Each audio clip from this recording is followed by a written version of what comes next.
Hello, everyone, and welcome into another edition of the Computer America Show. We have a great show planned for everyone. Unfortunately, no guests today, so it's just going to be 2 hours, or I'm sorry, 1 hour of computer and technology news. And yeah, but we have a lot of great stories, and we're going to cover. There's actually a number of stories that involve Blizzard because BlizzCon is, of course, just starting out today. And it's going to last all weekend long. I'm looking forward to that personally. And other than that, we have a lot of other very interesting stories, and one that barely even makes sense, which is, of course, that Apple had 104% of the entire smartphone market's profits. So, yeah, this can be very Your interesting to show talk will about. go live in Here we go 5 with seconds. Computer 4, America. 3, 2, 1. Broadcasting live, it's America's longest-running national radio talk show on computers, Computer America, hosted by national columnist Craig Grossman. Look for Craig's weekly column in your favorite newspaper. This show is being beamed nationwide at ComputerAmerica.com. Keep it here for technology news, computer products, guest interviews, and your phone calls. You're listening to Computer America. Computers run the world, and we run computers. Call us or send us an email to live@computeramerica.com. Hello, everyone, and welcome into another edition of the Computer America Show. We are the nation's longest running, nationally syndicated radio talk show on computers and technology. Thank you, everyone, for joining us, and it's going to be a great show. Hopefully, all of you are having a wonderful Friday, and we can, kind of take you out of it. It's going to be a lot of fun. And yeah, like I said in our little pre-show thing, a lot of today's stories are going to involve BlizzCon, which is, of course, Blizzard's big event that they hold out every year. I want to say in Anaheim, California, and yeah, it's always a lot of fun to go see what Blizzard is doing with all their different IPs, and yeah, it turns out they're doing quite a lot. So we have a few stories from out there, and I'm sure, of course, that that whole event will develop over the course of the weekend.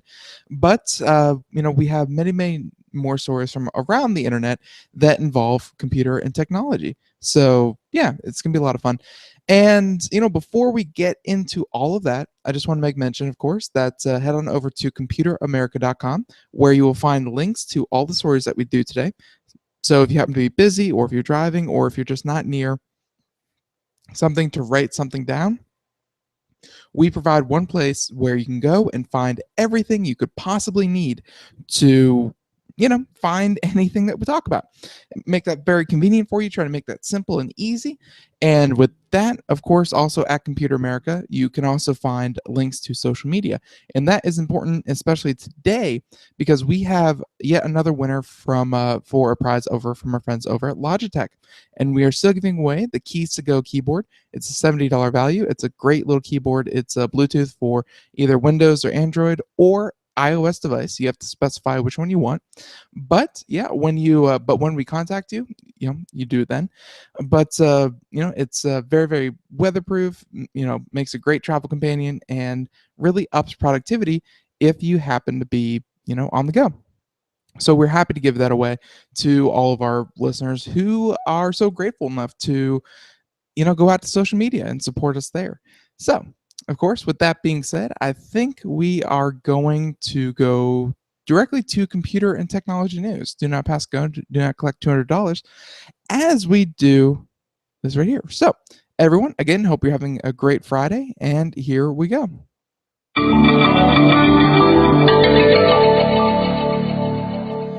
And so, for today's computer and technology news, I think we're going to kick things off with this story that, again, doesn't really make sense until you kind of wrap your head around the concept that a single phone manufacturer can capture more than 100% of the profits in the sector. So yeah, this is going to be quite an interesting one, and this is from a website called Mac Rumors. So obviously, all things Mac related, and this is by Mr. Tim Hardwick. So Apple accounted for over 100% of the smartphone industry profits in the third quarter this year, and according to the estimates published by BMO Capital Markets on Thursday.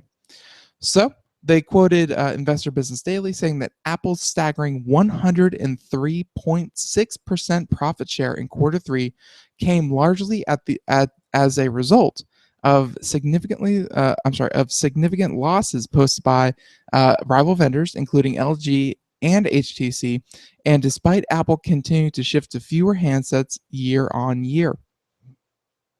Yeah, and it just goes to show, how Apple, as much as people like to, kind of beat up on what they see as the leader, they're a leader for the reason. So, based on units alone, Samsung accounted for almost 22% of all smartphones sold, and Apple coming in second with 13%. So, in terms of profit, Samsung came a distant second to Apple, capturing only 0.9% of the of profits earned in smartphone manufacturers. So, just kind of think about that for a second. Where Samsung, of course, made many, many, many more phones, or at least sold many, many more phones. And don't get me wrong, this is definitely a result of the massive recalls that they had to do with the Samsung Galaxy Note 7. Definitely had to do with it, but and it's going to hurt them even going into the next quarter. But it means that Apple, because they're really the only one who aren't selling their phones at a loss, HTC and LG, they are still selling their phones at a loss so that they can make it up, with the user base. By making their phones a little bit more attractive price wise, they can, of course, make it up with, transactions and, what have you. So, yeah, but at a loss. But so upfront wise, even though Apple only sold, a little bit over 1 in 10 phones, they are making way, way, way more money than any of their competitors. I mean, again, and most of their competitors are actually losing money by selling all their phones. So, this is the first time that Apple has achieved over 100% of the industry profits in the marketplace. Very impressive indeed. So, according to the same report, Apple managed 90% profit share in the same quarter a year ago. Sorry. A year ago. However, this year, Apple's iPhone 7 numbers were undoubtedly helped by Samsung's hugely damaging Galaxy Note 7 recall. So, despite the impressive numbers, Apple's recent third quarter financial results reported its first full year revenue decline for Apple since 2001. And yeah, that was very interesting to see that, 2001, that was a long time ago, especially for, for Apple. I mean, they went through so many transitions and, they went through so many new products that this is the first full year, for 4 quarters that they have lost, not lost money, but that they've not earned more money than they did previously. And this is important because, hey, let's face it, we've joked here on the show before. Admittedly, it was a couple of years ago, but we joked about how much money Apple had on hand. And, for a company that just earned more money and more money and more money for 15 years in a row. And admittedly, this year, again, just want to be clear, they did make money. They just didn't make more money than they did last year. So, yeah, I mean, for a company that had hundreds of billions of dollars on hand to, spend on research and development, or spend on marketing, or spend on infrastructure, whatever it is they want to spend it on, it's not the end of Apple, but it does show that, Apple is not forever going to be increasing. And, and as expected, I mean, no company can keep going up and up and up and up forever. So, some pullback is probably a relief, because then, it gives some realistic expectations, because, you can't just keep increasing for 15, going on 2 decades. You can't, you can't keep going like that. So some pullback is definitely necessary, but for all the talk we have about iPhone not selling well, and the iPhone is, kind of losing out to its competitors, and the iPhone is not as feature rich as its competitors, as much as we like to bash on Apple, at the same time, they're the only ones who, if you look at the numbers in the market, Apple's the only one doing it right. And yeah, it seems like it's going to stay that way for a little bit longer, at least until Samsung figures out its its battery problem with its new line. And by the way, I know this wasn't a story that we covered specifically, but it is definitely interesting that Samsung, and they're actually keeping the Galaxy Note brand. They're we talked on the show when the whole battery thing first happened, how they should scrap the brand, how they should come out with something new, kind of get people's minds off of what the explosive battery was, and just relaunch something that was similar, better, and promised to be safer. Instead, they came out and they said, "Hey, the Samsung Galaxy Note 8 is in the works. We're going to have it out next year, and it's going to be even better quality-wise."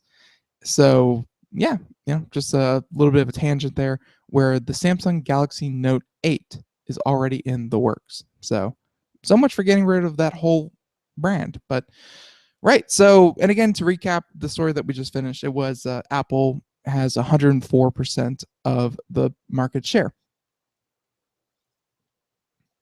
And from what I understand, it's if that number really doesn't make a lot of sense, it's that the average share. I mean, I can't explain it. It's math was never my strong suit, but at any rate, Apple's making money. So in case you were unaware.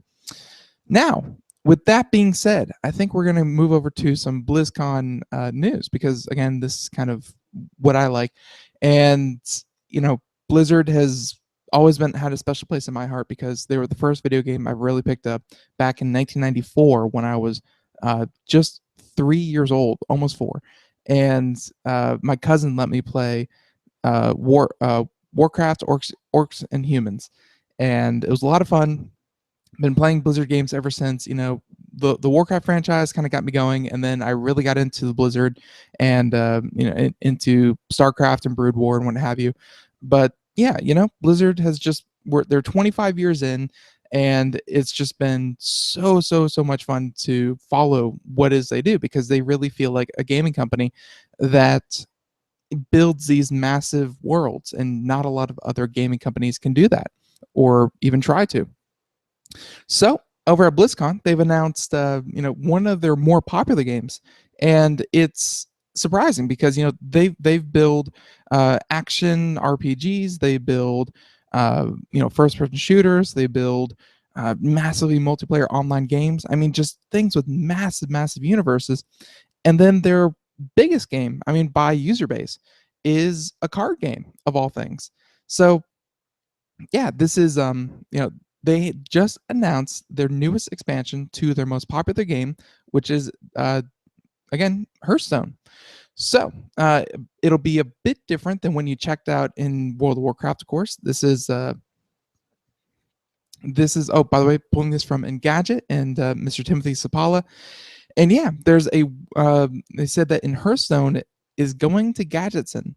And Gadgetson is, I'm sure as many people know, well, many people who play the game, Gadgetson is kind of the goblin, kind of place. And, well, wait, no Mariganas, no Gadget. Yeah, goblins. So yeah, and it looks pretty good so far. So this is indeed the next expansion for Blizzard's wildly popular digital card game. It goes into the desert. So, but it'll be a bit different than when you checked out in World of Warcraft, saying that the mean streets of Gadgeton is a bigger, more populated city now. But executive producer Hamilton Chu said that it has some seedy back alleys and underworld elements to it. So, in terms of what this will mean for gameplay, Chu said that there's cards coming called Piranha Launcher, which is exactly what it sounds like, a weapon that shoots vicious fish.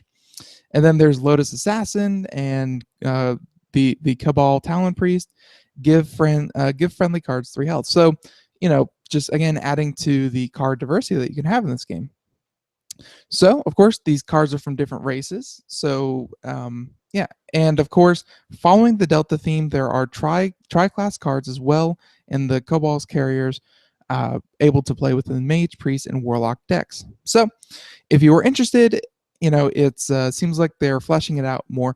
I think they've done a really good job with Hearthstone and keeping the diversity up, because hey, how many different combinations to a deck can you really have? There's always that one optimal build, and I think Blizzard has done a really good job in making sure that they keep the content coming.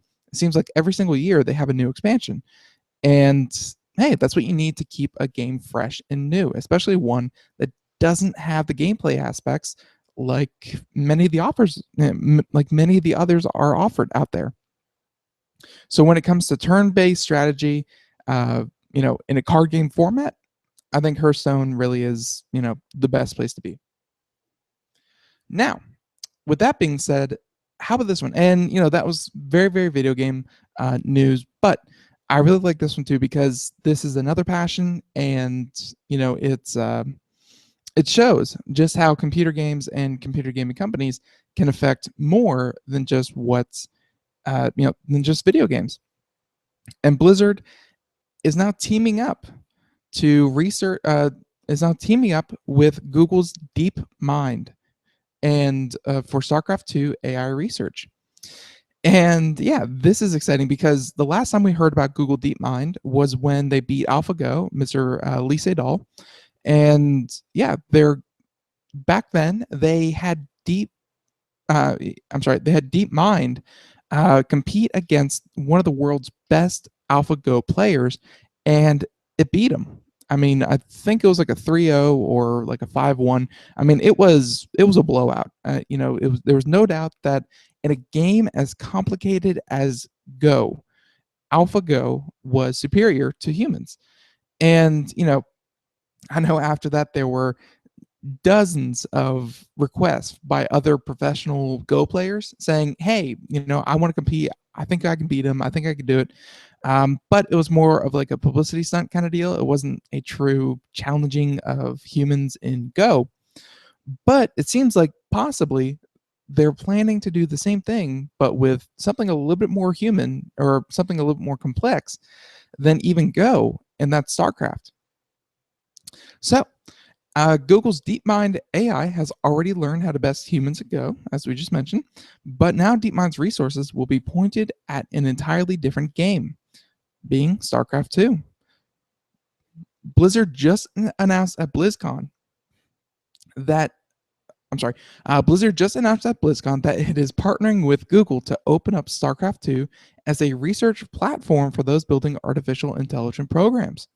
Blizzard will release an API early next year that will allow researchers and hobbyists around the world to build and train their own AI agents to play StarCraft. So, rather than Google building an unstoppable StarCraft 2 machine on its own, Blizzard wants to give anyone the change to build their own AI bot using the upcoming API. So essentially, this framework serves as a testing ground for building and training new AIs. It could lead to better AI in StarCraft 2 itself, which is good, or maybe just an unbeatable AI bot.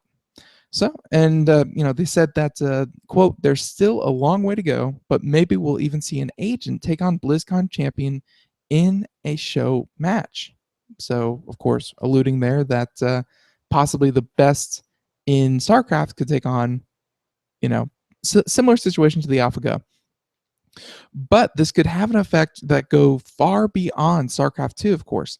On a broader scope, these advancements we make in StarCraft might help us when we apply them to real-world challenges we face in science, energy, and human endeavors.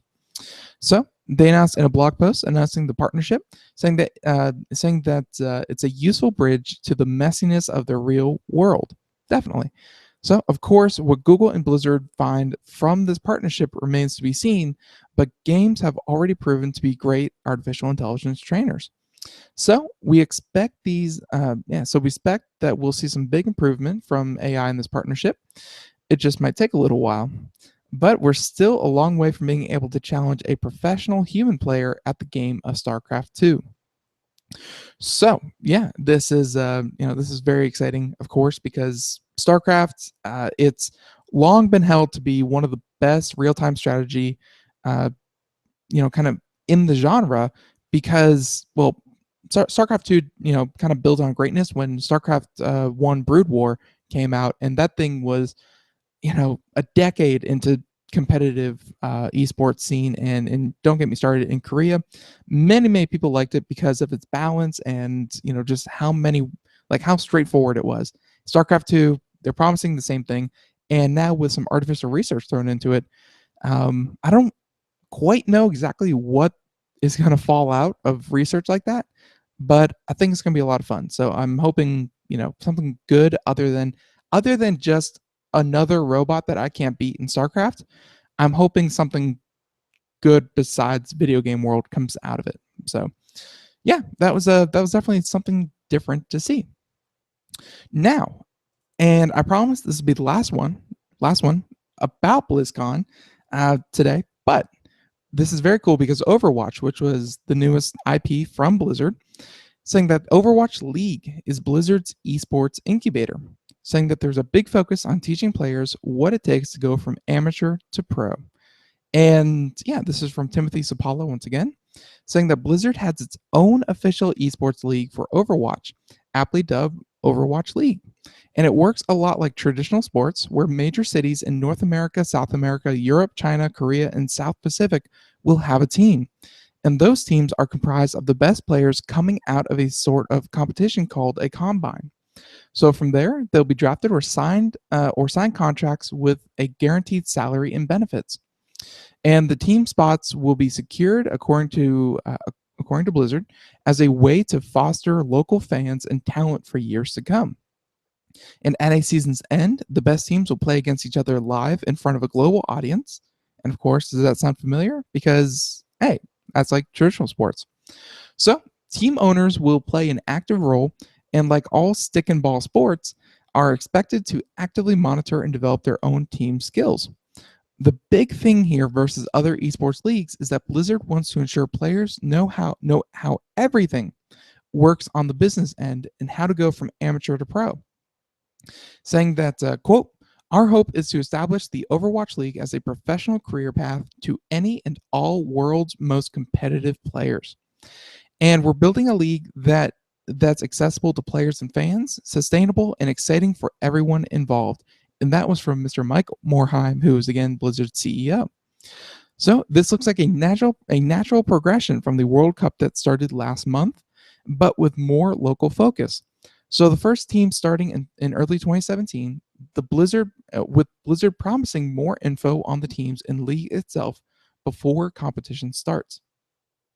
So yeah, this is definitely something different. I mean, I like that they really truly did emphasize the business aspect of esports, because esports, we've talked about on the show before, it's not the most clear-cut thing for a lot of players. I mean, right now, I think the big one is either going to be Counter-Strike Global Offensive, or it's going to be League of Legends when it comes to esports. And for these esports, the best way to be discovered is to play at really, really high ranks, get to know one another, and then that's kind of your inroad, is that you're so good in kind of the online competitive scene that people start to notice you. And then you're contacted, or you contact them, and then they sign you, blah, blah, blah. But I guess what Blizzard is trying to go for, because that's very informal. That's just taking what's naturally there and saying, here's the best that we can shake out of what was built out to be not that solution. So what Blizzard wants to do is that they want to have sort of a tournament system rolled into a recruitment system. And again, I really do like how really focused on the business aspect of it, because I can't tell you how many times I've seen article after article about people who signed contracts that were incredibly unfair, or people signed contracts that didn't promise them the benefits that they were of course due, or people who had signed contracts and then weren't supported by their organization, or weren't paid out, or weren't properly represented. I mean, there's just been so much fudging going on in esports that it really does turn a lot of people off, that there's no true infrastructure to becoming a professional video game player. And I know that sounds weird to a lot of people, but a professional video game player is definitely starting to become more popular of a thing. So it's good that they're focusing on the business aspect of it. And I think if any company can do this, it's going to be Blizzard. I mean, Activision recently bought MLG, Major League Gaming. And they didn't. Well, Activision bought it, and Activision Blizzard would have you, but they really didn't do much with it. Although I think this is kind of the skeleton that MLG was before the purchase was made, and this is kind of their end game, because if Blizzard can turn their video games into professional sports and careers and things that people can kind of come out of school or really focus on, then of course with a better competitive scene, it's not just about, well, now everyone's going to play hoping to earn money off of this. No, I mean, having a professional scene definitely drives interest, and it's very intriguing. I mean, just look at football, look at baseball, look at, any other, as they called it, ball and stick sport out there. And, not everyone plays it to be drafted by the NFL. Not everyone plays it to be drafted by the by the NBA. But it definitely does bring something to the table when you can sit down and watch the best of the best compete, every single season. So I think Blizzard's going for something like that, where it's not going to be all sunshine and roses, as they really, kind of outlined everything it takes to become a professional esports player, but it's going to give people an option if they choose to pursue it, and, not just kind of hit their head against the wall for a number of years and, with no formal way into it. And then it's also going to, of course, drive interest in the game all around. So it's not the least expensive way. I mean, Blizzard taking this on, it's definitely going to take a lot of money, and there's not really a lot of precedent for what they're trying to do. But I have a lot of faith in Blizzard, and I think if anyone can do it, it would be Blizzard. So, yeah, looking forward to it. I don't think I'm going to quit Computer America to become a professional Overwatch player. I'll keep you all posted, but for now, I think I'll keep doing my thing. But if anyone else is interested, definitely go check out a lot of the news coming out at BlizzCon, because it's actually still ongoing. It's like 1:30 over there, so you can bet there's still lots and lots of stories coming out of BlizzCon. Now, with that being said, how about we move over to all right, Samsung. They're not having the best day in the world. And, when you take a company that has a massive recall, like we've mentioned with their phones, the last thing they want to hear about is yet another series of recalls. Yet, that's what they kind of woke up to today, where Samsung recalls 2.8 million top-loading washing machines. 2.8 million. That's a lot of washing machines. So, no company, and this is coming from Engadget, Mr. Matt Bryan, saying that no company likes to issue a product recall, but Samsung is having to deal with its fair share as of late.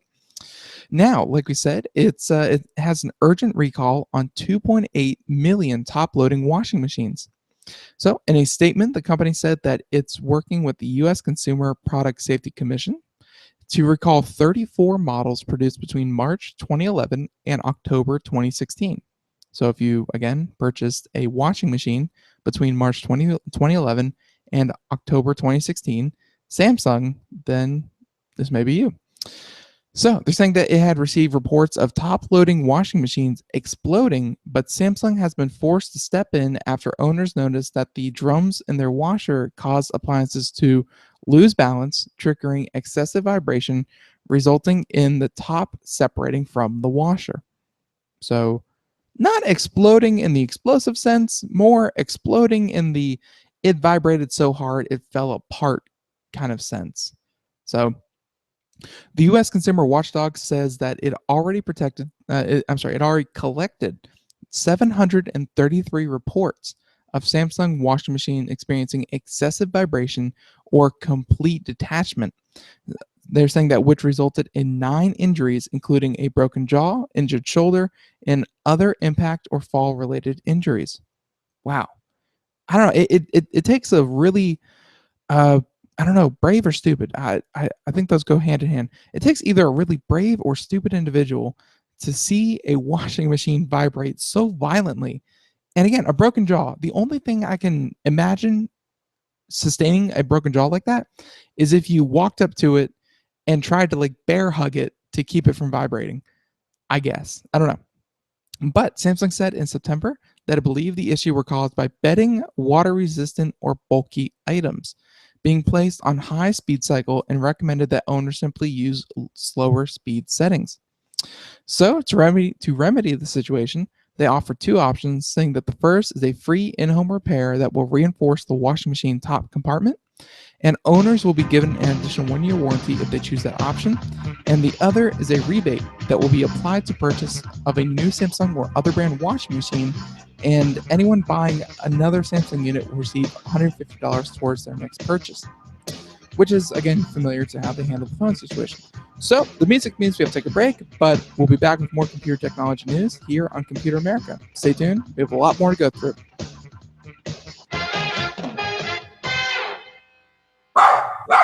Looking for a best friend? Brother Wolf Animal Rescue has your best friend waiting just for you. The mission of Brother Wolf Animal Rescue is to help build a sustainable, no-kill community where no dogs or cats are ever killed for population control, where true euthanasia is reserved only for animals who are irremediably suffering or for animals who are truly a threat to society and with no hope of rehabilitation. Brother Wolf staff and volunteers go door to door, neighborhood by neighborhood, to educate citizens about local resources available for at-risk pets and to help their families connect with those resources. Brother Wolf's community-based approach to no-kill helps keep family pets healthy, happy, and in their homes and out of the local shelter system in the first place. For more information or to make a tax-deductible donation to this wonderful 501c3 organization, visit their website at www.bwar.org.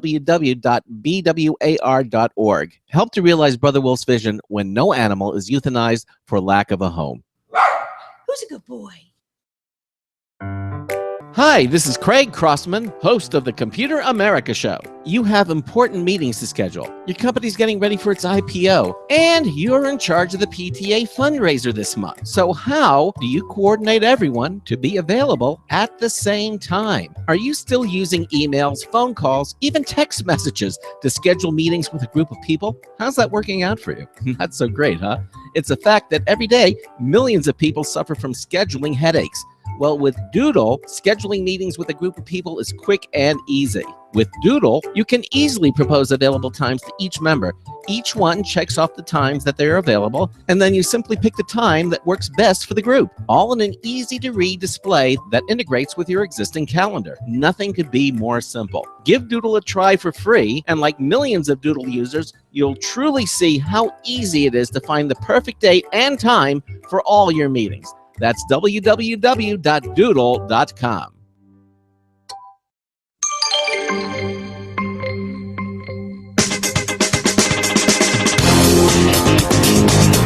No, coax is not a nickname for a double hatchet.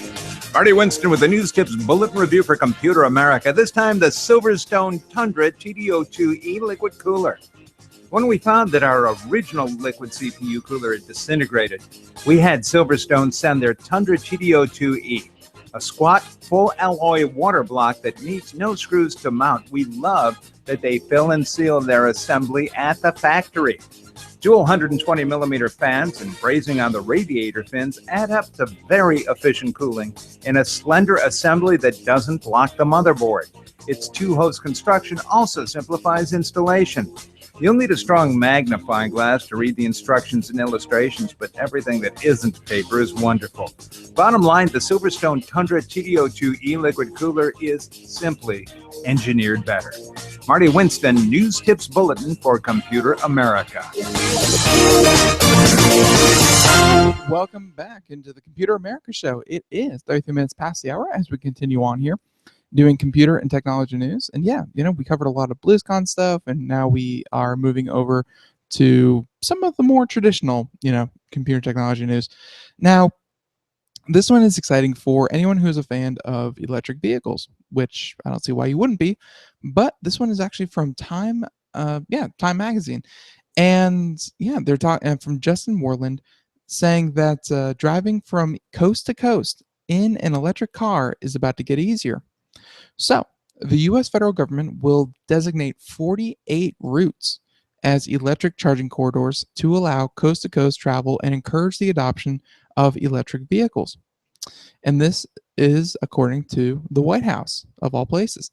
So the routes, which were determined by U.S. Department of Transportation, will cover 25,000 miles in 35 states, saying that electric vehicle owners should expect to access should expect to access a charging within 50 miles along those corridors. Yeah, so the Federal Highway Administration will develop streamlined signage to point drivers to the right direction across the country. And the administration has enlisted a slew of public and private partners to support the establishment of the corridors, including car manufacturers and utility companies. Yeah, and many, many more. So the federal government announced a $4.5 billion loan in guarantees to support new charging stations earlier this year.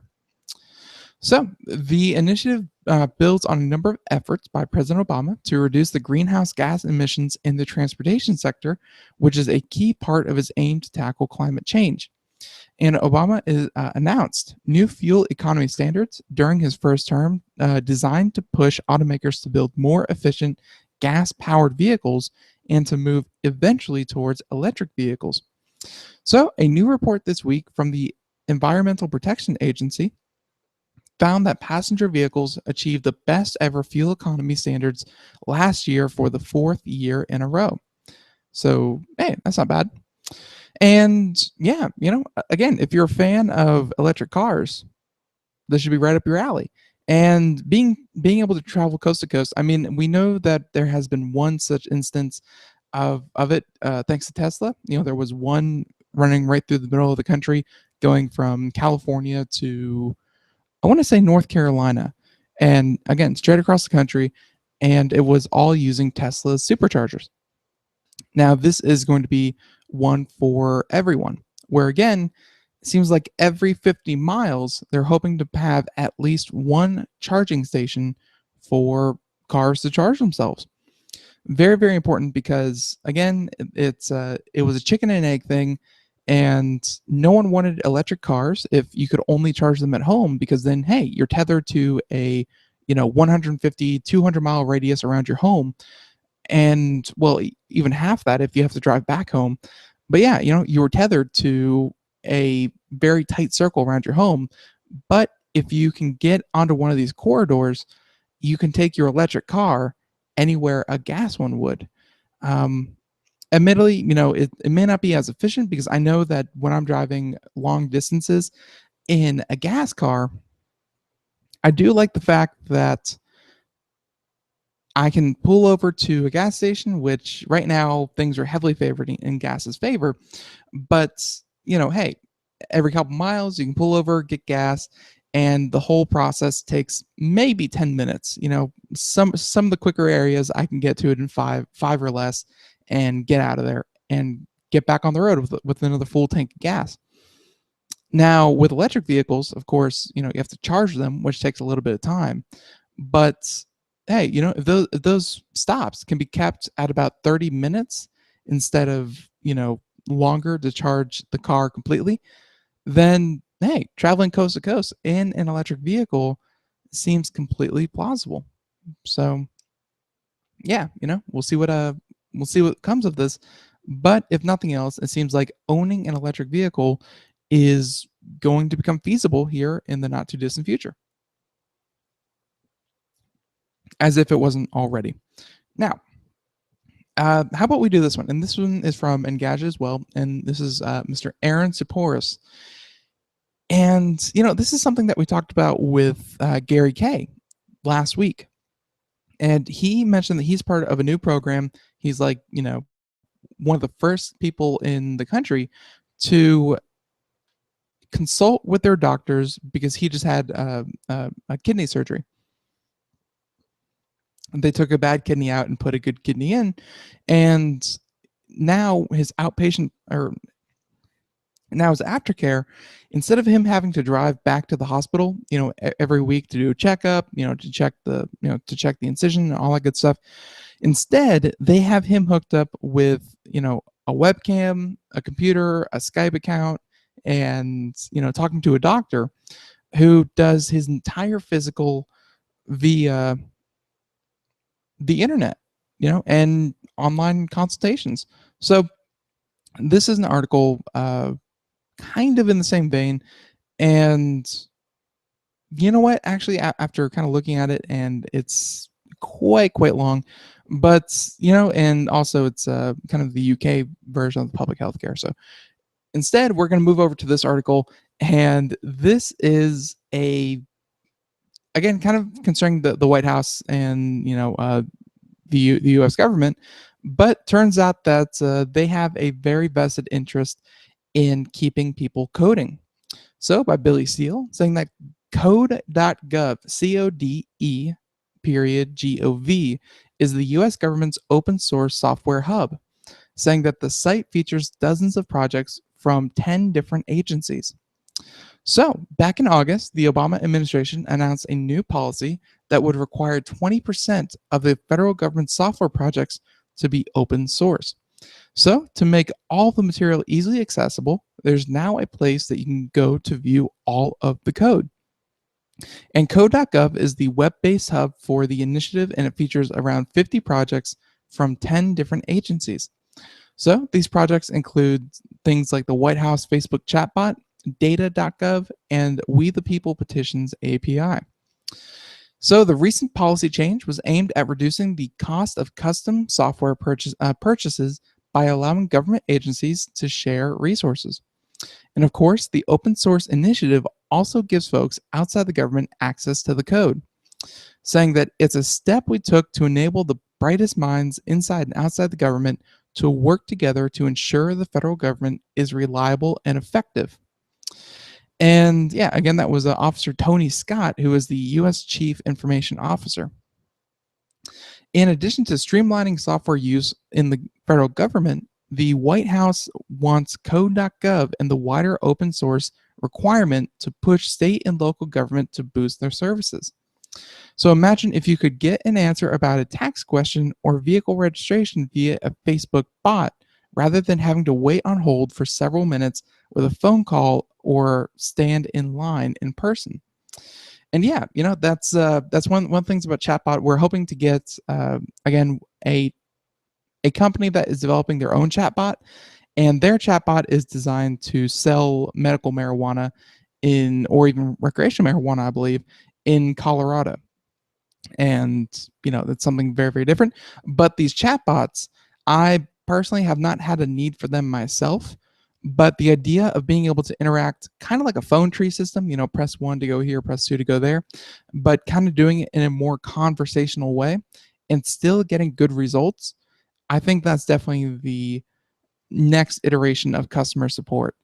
And it's not going to be phone calls or anything like that, but it's going to be these artificial intelligence bots that are going to be able to handle any such cases. And then you have a staff of people who are willing to help you if things don't go as planned with the chatbots. But yeah, expect those to be more common. And it seems like the government really does see them as an alternative as well. So, right. With that said, how about we move to this one? And let me find a different source for this, because ad blockers, yay. But it was 300 million users stopped using Microsoft's Edge. And this shouldn't really be a surprise to anyone who is savvy enough to know about different browsers, because I know a lot of people out there, they just kind of wow, even that one, huh? That's no fun. All right.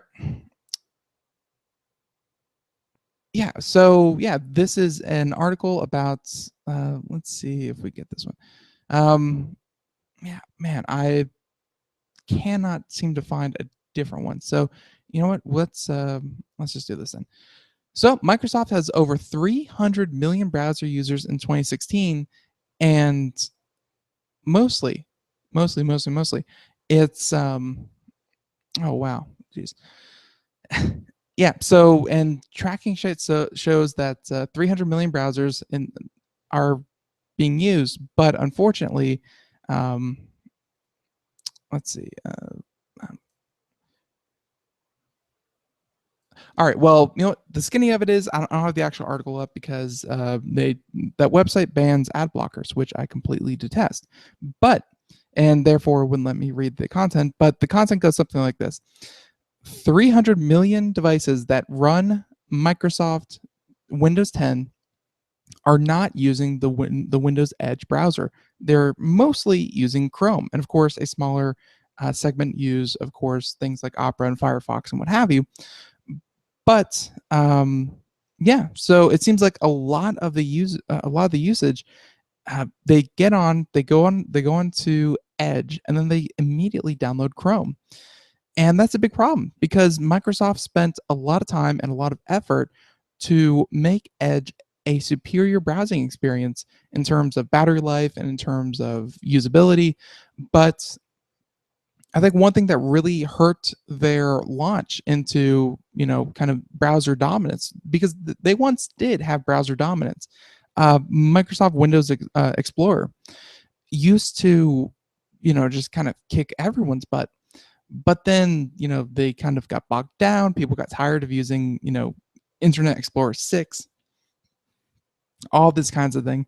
And, they weren't able to keep up with modern browsers. And Edge was their opportunity to relaunch a modern browser that was going to compete and recapture some of that market share.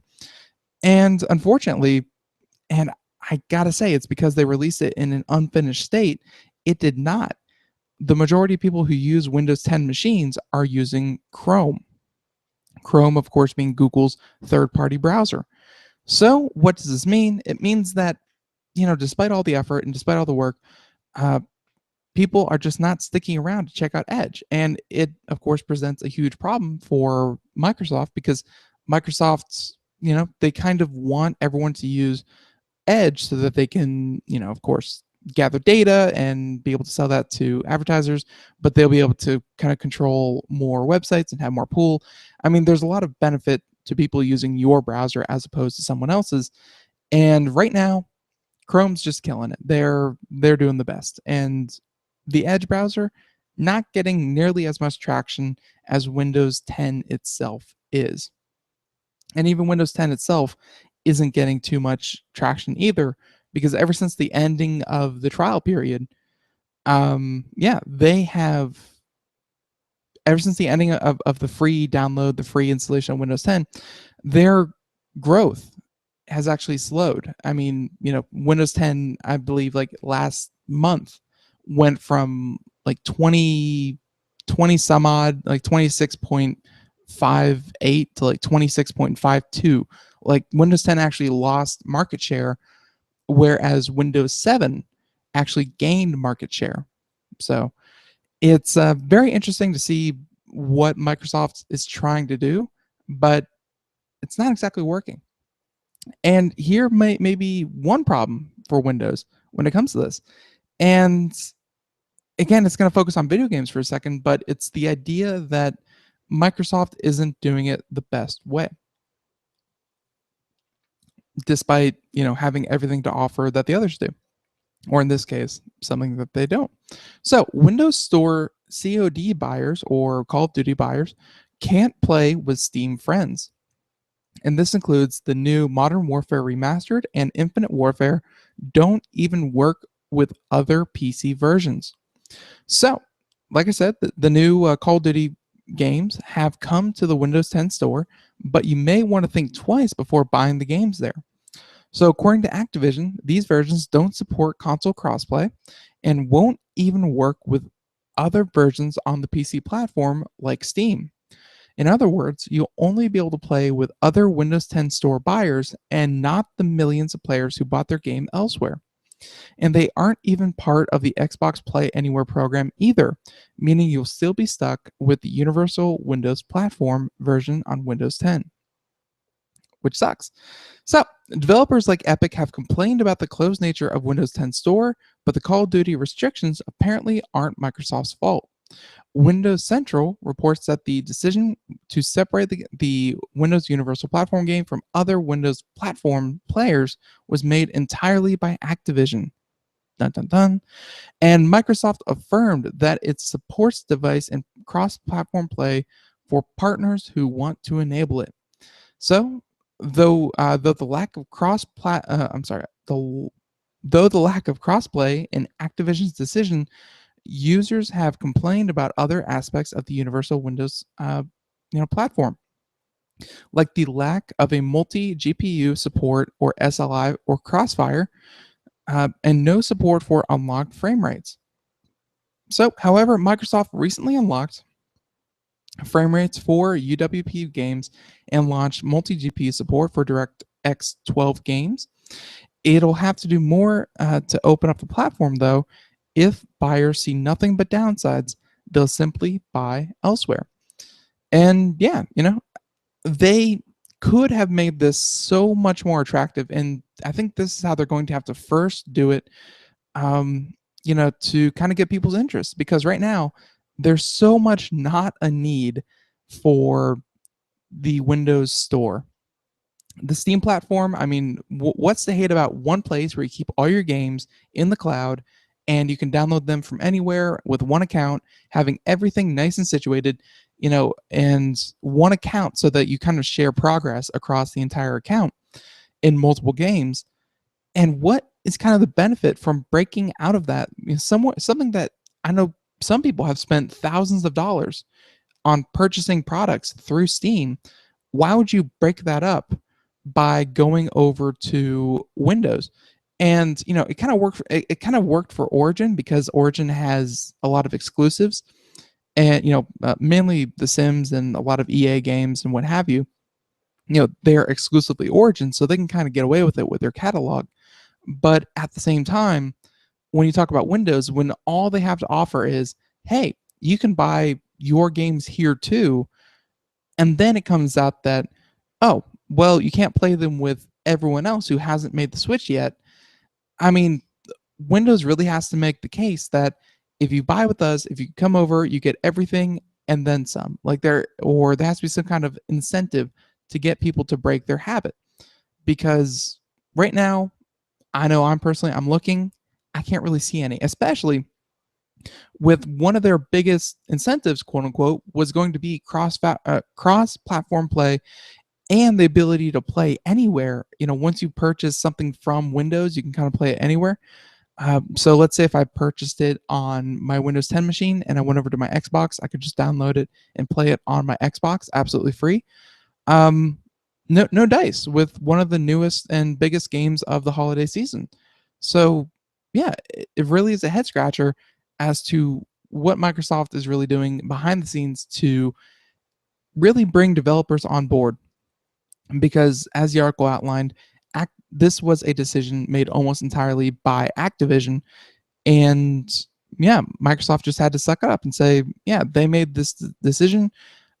We provide it to those who want to support it, but they didn't. So that only makes me think that either they make it complicated for developers to implement it, or they charge licensing and royalties, or they charge some kind of insane cost that it makes no sense for them to do it, or there's just no incentive to put in the extra work to make something an Xbox Play Anywhere game in the Xbox Play Anywhere program.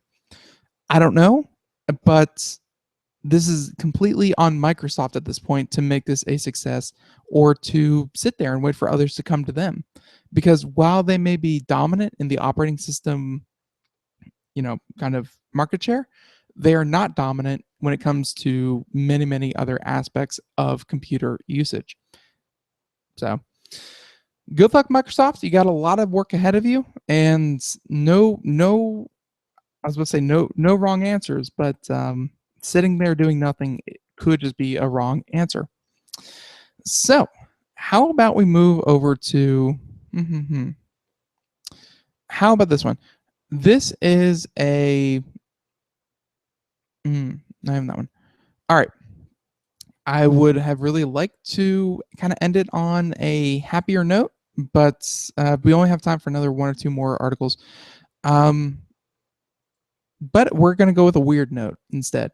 And this is very, very strange, but hey, this is kind of like the first inklings of what virtual reality kind of has to offer and where it's going to be popular, and then it's going to spread out, and the bad's always going to be there, but the good is going to kind of rise to the top, hopefully. But if something first launches, it's going to be a slew of just everything jumbled together until you find out what's good and what really is bad. And Japan, of all places, has a lot of exclusives for PlayStation Virtual Reality. And though, as the article states, you're not missing much, and this is from Mr. Matt Smith from Engadget, saying that Sony's lineup of games and demos is often slightly different depending on the region. And it's something you may have noticed with the PlayStation VR debut in both Europe and the US. And that's even more true for Japan, saying that the virtual reality headset launched in Sony's homeland with several titles on the PlayStation Store that are not available elsewhere. So, while standalone and much less standout games are few, there's still a handful of experiences that are only playable with a Japanese PlayStation account. Fortunately for you, the author has one, and he played through some of this Japan-only content. So, from the awkward teacher role play with a Japanese schoolgirl, definitely strange, to anime J-pop idol concerts, digitized musicians, Godzilla, and virtual karaoke rooms, these regional exclusives very much cater to the locals. And of course, there's the gentleman has many kind of video kind of thing here, but looks very, very interesting. So like you mentioned, the first one, Summer Lesson. I think anyone who's been following PlayStation VR in any amount knows what Summer Lesson is, and it's, again, you're teaching a student how to perform different actions.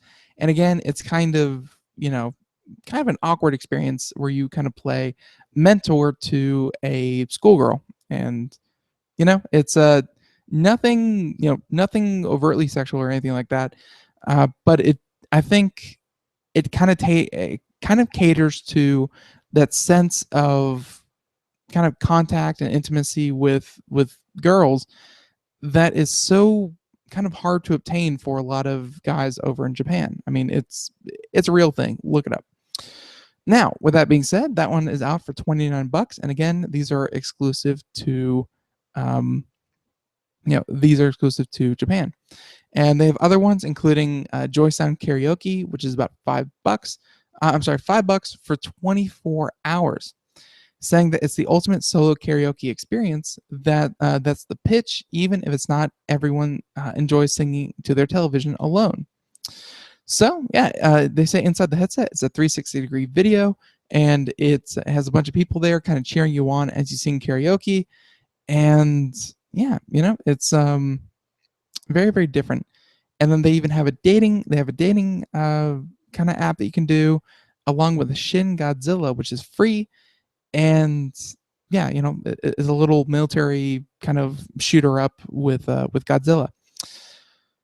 Idolmaster, and very, very exclusive to Japanese PlayStation virtual reality. But I think the author hit it on the head when he said you're not really missing much unless you enjoy these kinds of games. Then be happy with what you have in your region. They did a lot of work to kind of gate that off. Now, I think I have time for this one last one. I have like a minute and a half, but let's see if we can squeeze it in here. This is from Engadget, Mr. Daniel Cooper, saying that Apple is close to launching a single sign-on for Apple TV. And Apple wants to take the pain out of turning your Apple TV into a cable box, and is doing so with single sign-on. And it's a system that promises to let you enter your username and use with your TV provider just once, and it will collate whatever apps and services you can access automatically. It was announced all the way back in June, but only now is the company ready to begin testing the feature publicly. So both Apple Insider and 9to5Mac are reporting that the single sign-on has been activated for beta testers using iOS 10.2. And if you're using those 90 systems on the Apple TV, iPhone, or iPad, you can head over to the settings pane and enter your stuff. And this works with either Dish, GT, VC Communications, Hotwire, and Sling TV. But now that Apple is letting folks in the real world kick the tires, hopefully it won't be too long before we all get it. And yeah, that was a quick one. So yeah, if you are a fan of entering passwords redundantly over and over again, then unfortunately 60 seconds. that's coming to an end. So, but everyone, thank you so much for joining us here on Computer America. I know it was rather awkward to have two computer technology news, come in a row, but thank you for sticking out with us, and it was a lot of fun. And next week we have a lot of guests lined up, and it's gonna be plenty of great shows. Next week we have companies such as Clarius Ultrasound. We of course have all of our correspondents, and many more to come. Don't forget, Election Day is coming up Tuesday, November the 8th. Election Day. Definitely go check that out. And yeah, enjoy your weekend. Do something fun. Have a good cookout. And stay warm, because I know a lot of places in the north 10 seconds. really cold. So everyone, thanks for tuning in. Have a great one. Bye-bye, everyone.